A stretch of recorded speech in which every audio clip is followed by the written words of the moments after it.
And for me, if one kid watches a story that I've helped produce or put on the air and get something out of it, like that's what's important to me. Like kids are so different and we try to lump them all together into, oh, they'll like this or they'll like that. And I think having a variety of things for them, that's what's important to me. And that's why I feel really, really lucky to be able to do what I do.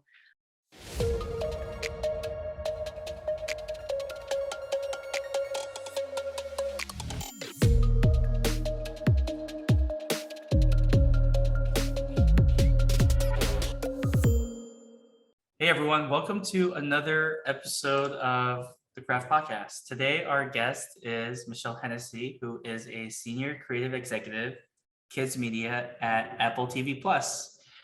How are you doing tonight, Michele? I'm good. Good to see you and good to be here. Yeah, it's great to be here with you. You're one of our earlier supporters of this podcast, and it's great to finally interview you and talk about your history and your craft. So that's our first question. What is your craft? What is my craft? Yeah, what do I do? Right? That people say, like, oh, you work in kids media? Are you a writer? Are you an animator? What do you do? And so it's great to explain to them what I do as a creative executive. So throughout most of my career, I've dabbled in writing and producing, but I've been an executive or a suit, as I tell people, even though nobody wears suits. And I really, from start to finish of a creative idea, I hear a bunch of pitches. I help mold the idea from the creative source. And we give notes on, once we're in production on a show, we give notes on every aspect of that show. And we can get into like the nitty gritty, but that would include, a premise, an outline, a script, character designs, music, the animatic, which is the cartoon in a black and white form, everything to start from start to finish for the amount of episodes in a season. And so again, like I help grow an idea and then see it to fruition on the air or a streaming platform. So it's funny because I always thought you were the creative, but you in your mind you're managing the creative, and it just feels like everything you describe, you're like a Renaissance woman because there's you mentioned like 8 things you have to do. Maybe we could go run through like some of the list of common terms Sure. in your industry. Like we used to talk about like programming development, current series, producer. What are the high level kind of functions? Yeah, so I mean, it's so interesting because again, I work in kids television. I mostly work in animation. There's also live action, which is the difference between a cartoon and a real person, and sometimes there's hybrids, which is puppetry and stop motion. I mean, there's all different kinds of animation. So every show is different in how it's actually produced, but the pitch is the very first thing I hear. It's somebody's creative idea, and the pitch can come from an artist or a writer, a production company, an animation company, a book. It could be based on a book. Could be based on a podcast. So it comes to us in all different forms. Sometimes people have what we call known IP. So that could be that there's a character that's out there in the world and we're doing a new iteration of that show. I worked on the Blippi show, which, got it started on YouTube, but then came to Amazon Kids Plus and they created a bigger show around that character. So we work with, once we like a pitch, we then go into, we option that property and we go into development. And development is hard, doesn't pay the rent, we tell people. So, but at the same time, usually for development, you do what we call a Bible, which is not like the Holy Bible, but it's our Bible that is the show, character descriptions, and sample story ideas to really get an idea of what what this is. You can give somebody the Bible and then they can understand what your show is and who your characters are. And then we would write sample scripts. For most animated shows, they're 11 minutes long. And so scripts vary in length everywhere from when I was on Pete the Cat, they were pretty short scripts, like 10 pages, to when I started my career and worked on Rugrats, they were really long, 21 pages, 17 to 21 pages, because the show was very talky, and that was part of its charm. But anyway, I'm getting lost in the weeds as well. So terms, current series is I'm working on a show that's every day I'm getting new materials based on a very big schedule. Animation takes a long time, 1 to 2 years to produce. And the way an animation schedule looks like almost like stairs. So you'd start a script one week, I'd be giving notes on that script. Meanwhile, the production company is writing the next script. And then the next week I get another one. And then all the while the production is going. So at one given week, I could get a script, an animatic, music. I could get all these elements to be reviewing from different episodes. Okay, I think that's good enough for now. Then we cover more terms. Yeah. But going back to this whole like Renaissance women concept, how do you get started? Are you just focused on as a creative executive? Are you like focused on like one part, like maybe just you're the person who reviews the scripts? Because I think it took you a while to be able to do everything. Like music, that's a whole different kind of like category. Like how do you even know what's like good music for for kids? I feel like they're also specialized. Right. So first of all, what we do is completely subjective, which I love. And that's the reason why I have been in this industry for 30 years and it doesn't get old, because what I think is funny, you may not think is funny. What I think is great music, you might like, oh, I don't really like that music, I like this music. And that's okay. Kids are different. What we're speaking to is first of all, I love kids. I love the way kids think. I love the way kids feel. Also, it's broken down into age groups for us. So I work right now, I'm specifically doing preschool, which is 3 to 5. There's a lot of evidence that say kids probably shouldn't be looking at screens. And I know they are probably out of the womb now, but not until they're about 3 years old, they can really understand what they're watching and have a grasp of story. And then, for me, it all starts with character. Like, why do you connect to a character? And it's different for if you ask people, like, what are you watching these days? People get really into certain TV shows based on, either you just love these characters, you love what this character's going through, you love how they approach to the story, and that's what makes all these things different.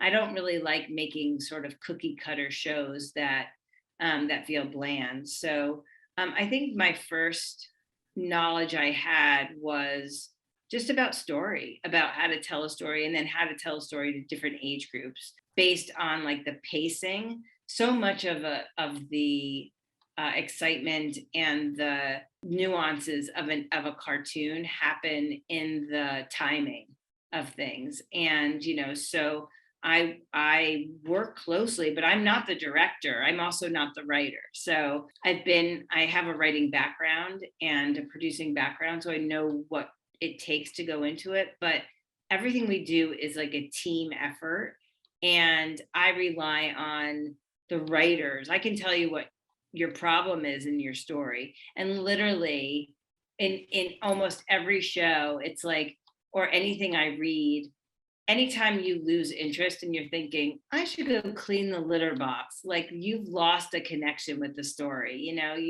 Your mind is somewhere else. You have to ask yourself, why did I lose connection to that story? And as an executive, that's my job to, if I get confused or I don't, wait, what happened? Then that's a note for me to give the writer. And that's how it is on every stage. Like, sometimes I won't like a piece of music, but I have to tell them why. Like, or I won't like something that happens in a story, but why? Did I get confused? Did I lose interest? I think that's the bottom line.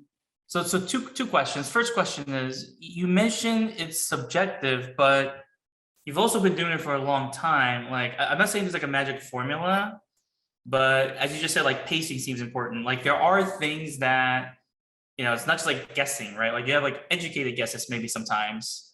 So Yeah. that's one comment. And the second part is, I was originally asking, how do you even get started? But it sounds like you just did most of these jobs. Like you said, you were a writer, you were a producer, you were a director, and that's why, I think some people, right? They like writing and they just only do writing their career, or maybe do it for like many years.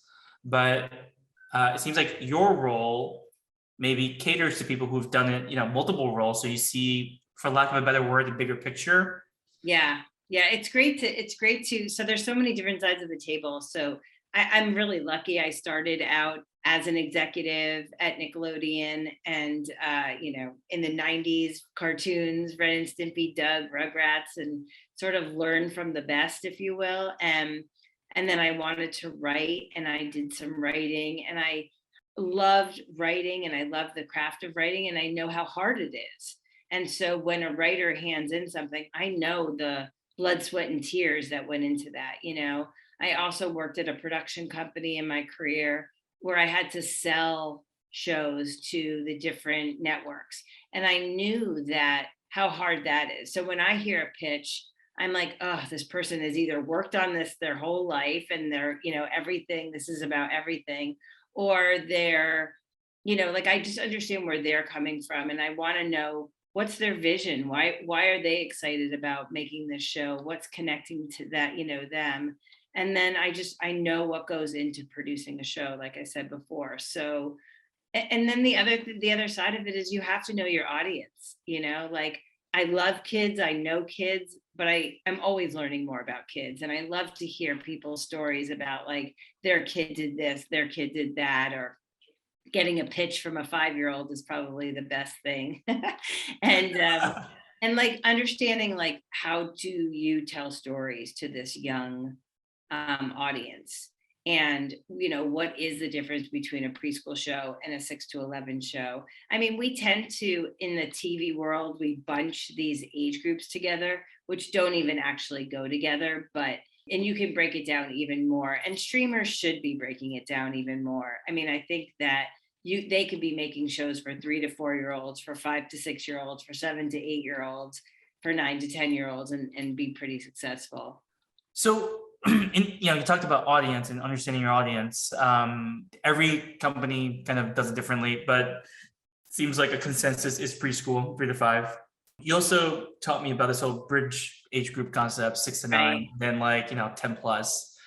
What do you think, if there is something even commonly shared, or as much as commonly shared as possible? What are like the high level age groups for you that you think people should focus on? Yeah, it's definitely preschool is the 3 to 5-year-old. Again, like what a 3-year-old understands and what a 5-year-old understands is very, very different in what they can recall.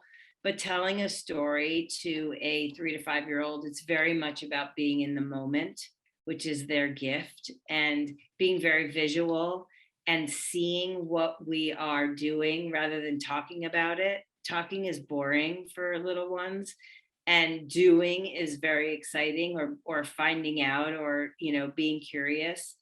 And then the bridge age group, I mean, some people say it's 4 to 8, some people say it's 5 to 8, some people say it's 6 to 8. Like there is this breakdown of, I think it's very interesting as kids develop their and if you've ever seen this, it's amazing. Their sense of humor develops. So a 5-year-old is not going to understand a pun because they're still understanding and learning about words, and they're not as advanced of knowing that words have different meanings. They're very literal. Whereas a 6-year-old, it's very funny to make a pun or make a joke. And their sense of humor is just forming. So it's perfect. And things like a surprise, like having a surprise for a 6-year-old, like, oh my gosh, I didn't know that was going to happen and it happened. That's really fun.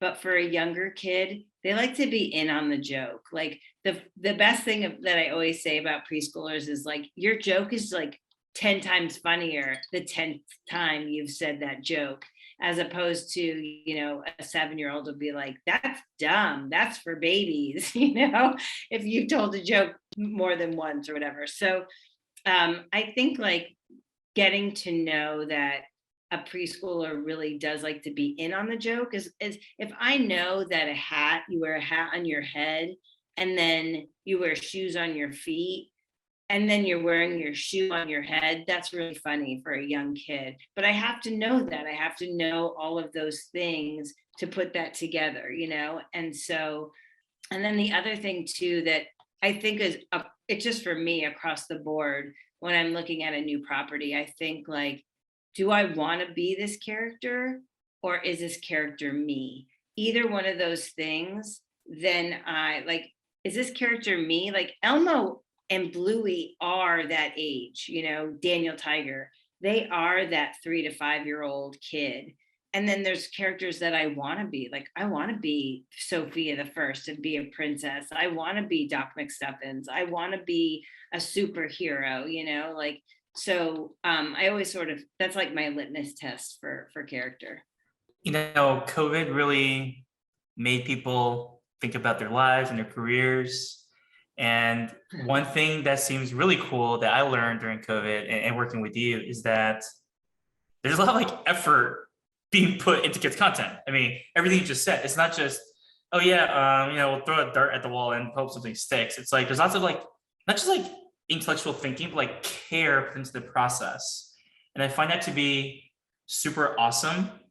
But beyond just the moral or educational factor of doing all of this, can you talk a little bit about why is just investing in kids content just good business too for networks and streamers? Because I've read a lot of articles about this topic, but I haven't seen anything conclusive. But it sounds like, well, kids are important to a family, and parents want to have shows or maybe characters, shows on characters that their kids love. So kids are a very important like decision maker. Now that we just have so many different like streaming platforms, now I can't even keep up. And like Yeah. maybe kids help decide what parents or families keep. Yeah, I mean, I'm 1,000%. This is what's really important. It's important to see yourself on TV. The reason why I got into this profession was because a long time ago, I would watch television on Saturday mornings with my sugary cereal, and I didn't see any girls on television. And I said to my mom, like, which one of the Looney Tunes characters is a girl? And the only one was like sometimes, Bugs Bunny would dress up in drag, or there was like a character, like a girl cat that, anyway, I won't get into that. But there really wasn't that many. And I just said to myself, I want to bring girl characters to television, and I was really, really lucky to be able to do that with, Sheriff Callie's Wild West and Doc McStuffins and so even Sophia the First. And like we had at Disney Junior, we had a lot of really strong female characters that I was really proud of and really, sort of blessed to work on those shows and strong female creators too behind the shows. And so now I think it's so important that there's more diversity, inclusion, and that we are broaching these subjects and showing these characters in all different cultures as well. Like I think, especially in the United States, we are a melting pot of cultures. And then also most of the streamers are international. So we should be having characters that have different cultures and just opening kids' minds to that. Like, it's just such an opportunity. And I again, I love kids love characters. Kids are collectors. I mean, from a business point of view, it's important to bring families together, to have something for everyone, as well as, I just am so in support of the youngest audience, I guess you could say, and they are really, imbibing media like crazy, and they're used to it. They're used to binging and watching a lot of TV and screen time, and I think there's an opportunity because of COVID to do more important stories and more educational.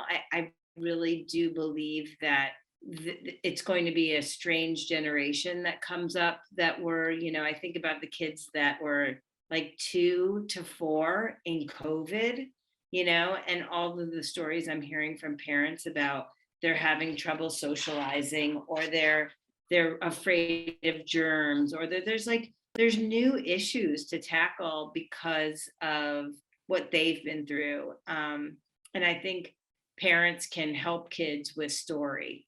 So Great topic, which segues to my next question, which is, especially given what you just said about, the impact of COVID, which I think people are still trying to study, yeah. whether it's for kids or adults or any, everyone in between. How do you balance entertainment and education? Because what I've heard in the past is if it's boring, they won't even care. But not every single piece of entertainment could be even educational. Like, once again, maybe there's no like right answer here. There's no perfect formula, but like, how do you think about balancing this? Is it like per episode, per story, or you just kind of weave it a little bit into each episode? I mean, it's a great question. I think that it depends on what the creator's vision is. And like if you take something like Daniel Tiger's Neighborhood, which was based on, Fred Rogers and a lot of what he did and what he preached, for lack of a better word. It's important, that show is so much about tools and skills that you can use to deal with your everyday big issues. They tackled a fish dying, and they've tackled just some really amazing fears that little ones have in such a thoughtful way, and really showed the parents being really strong for kids, for that character. And so, I mean, the balance is depending on the show itself. Like, I'm all up for a silly cartoon that's just like physical comedy that makes you laugh, that makes you feel good. It's just like how we, as an adult, right? Like sometimes you're like, ugh, I'm just not in the mood for that, horror film or that scary show. I want something like light and fluffy, or oh my gosh, I'm going to go watch a reality show because I just don't want to think. And so I think we should be giving kids the variety as well. I'm really interested in telling impactful stories. There is a lot of content out there, and every day I see somebody else has another show on another streaming network, and I'm thinking like, we just have to it's important to me to be more choosy about what we put out there, because like it should be meaningful stories. That is such a good point. I, like many people, not just kids, I found myself consuming a lot more content during COVID since we, just travel less. And one content genre I've recently got into with my girlfriend is Korean dramas. And it has been like a really wild experience for me because while I don't speak Korean, I read subtitles. So, that's like one whole thing about like trying to understand a story in a different language. And also, I'm not the target demographic for like a K drama. Like the K drama, I think are going for maybe like 35 to 50-year-old women. But because I watched so many of it with her, I feel like I understand 35 to 50-year-old Korean women really well right now. And the stories are always about how like the mother-in-law is like evil, and then let's say your husband cheated on you, but then your new like you got divorced, and the divorcees, because Korea is like a conservative country, like people are always kind of like giving the side eye to divorced women, but she ends up marrying like sometimes like a younger guy who's like rich, and he's like, oh, he owns like a company. Every story is like that, and I've watched like 20 of them. I'm like, wow, they're always doing the same thing, and I see what they're doing. So it's funny because I haven't really explored that genre before, but as I just like, I don't know, because there is so much content out there, but also I feel like I'm paralyzed with choice. So once I get into one genre, I just kind of like keep going with it. Or like recently, I watched I watched all of Seinfeld. Like I just started season Wow. one again, right? And that just, it took me a couple months, but like, you know what? And I loved it because I didn't have to think about it. I was just like tired after work, and I'm like, I don't want to watch some like, brainiac show. I just want to watch something stupid. I want to watch George Costanza say something stupid and funny, and I loved it. And once again, as someone who, prior to working on the projects we worked on, I was more of a just a consumer of content. So I Yeah. didn't think too much about it. It was just like, I'm gonna do this, and here's what happened. But now that I've been in the industry a bit and talking to people who work in it much longer, like you, I've learned to just appreciate that there's like, there's so much craft behind any genre, right? Whether it's, like telenovela or anything, or K dramas, or kids TV shows. Yeah. Okay, this is more like a business question, but it's not about a specific company you've worked at, but you talked about animated TV series taking kind of like years to make. Once again, high level, over the course, like let's say within the last 5 years, the shows that you worked on, what are the typical like budget sizes? It could be like, single digit millions versus double digit millions, and like how long does it take to create? Maybe we could standardize, like a 13 episode series. And Yeah. what is the size of the staff? Whether it's like a full time or part time. Is it Yeah. 10 people, 20 people, 30 people? I mean, it's interesting because I've worked a lot of different places and the budgets have been different across the board. So I think that to say like an average animated show costs X amount, it's really difficult because is it 2D animation? Is it, something like South Park, which is like cut out? I'm sure, it costs a lot more than it did when they started. Is it 3D, which costs a lot more, but also gets amortized over the course of episodes? So, for example, if it's a 3D episode, you're building these characters, you're building these worlds, almost like you're building a model, and then the more you use them, you don't have to create anything new, whereas in a 2D show, every time you're drawing something new, you're drawing something new.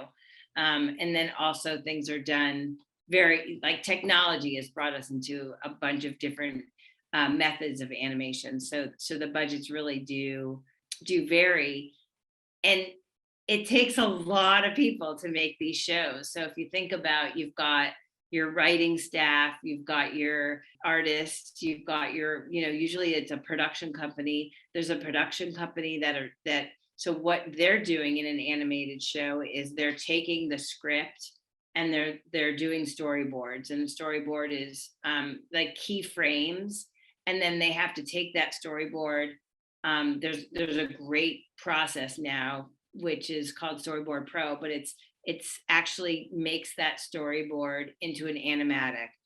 But then you need editors to, like, for the timing and to lock that picture. So it's 11 minutes or 10 minutes and change, and then that gets sent to an animation company where they actually animate it, each character, each background, so there's I mean, I'd say there's hundreds of people that work on every single show, and also whoever's producing the show, that varies, and it's interesting because there are some shows that we do in-house, which means that we would hire the writers and the production company, and then work with the production company, with an animation company, and so we're running the show. But for the most of the time, we're the network, so to speak. And then so there's a production company that is doing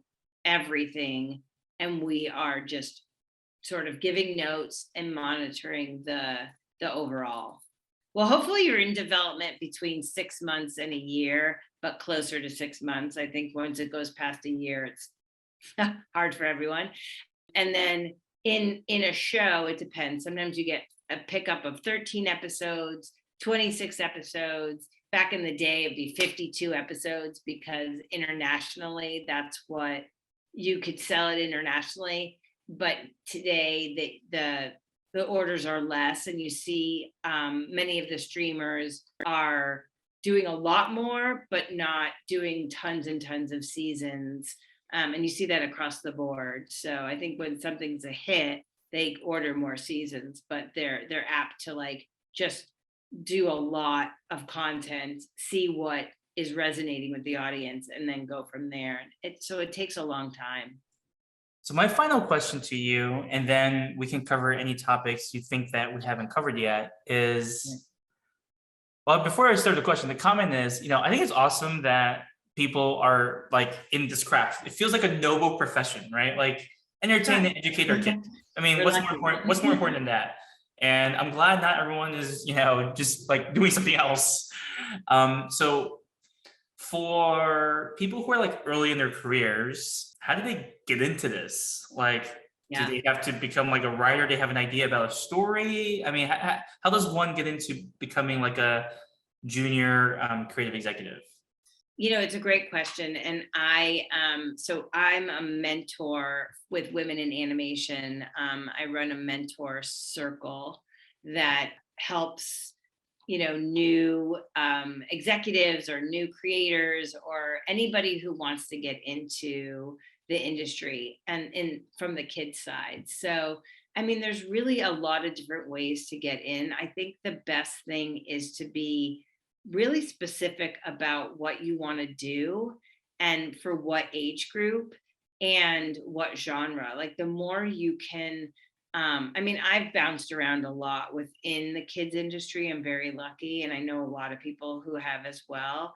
But it's very hard to say like, oh, I want to be in prime time, and so I'm going to take a job in the kids world. Well, it's very different, and and really, unfortunately, this is a very old Hollywood saying, but it's like it's who and so as a young executive, it's your job to get to know a lot of people, right? You want to be a writer, then hang out with writers. You want to be an artist, then go hang out with artists, go talk to artists. Like I tell everybody that I mentor to ask people to, hey, do you have 10 minutes to tell me about your career? Yeah, sure. I'll tell you about myself. As soon as they think you're sniffing around for a job, it's going to get a little like, oh, I don't have a job, go away. But everybody's willing to support. Writers are some of the most supportive people who they love to help foster younger writers and same for executives. Like it's my benefit, and I joke all the time, like, oh my gosh, I'll definitely help you, because then when I want to just consult, I'll call you up and say, hey, you give me a job now, because this I just, and again, I started as an assistant, I worked my way up. If you want to be a writer, then you could start as a writer's assistant or a script coordinator on a show.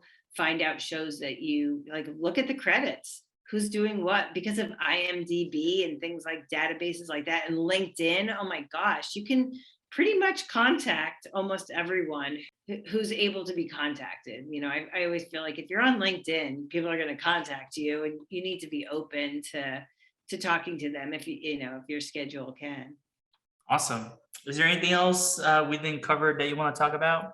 No, I mean, for me, I feel really, really lucky to do what I do. And I'm always learning. I like what you said, John, about like, it's not it's not a science. It's not like a formula of like, oh, do A, B, and C and you'll get a hit. I mean, we used to joke like, yeah, just put a puppy in your pilot and you'll have a hit, because kids love puppies.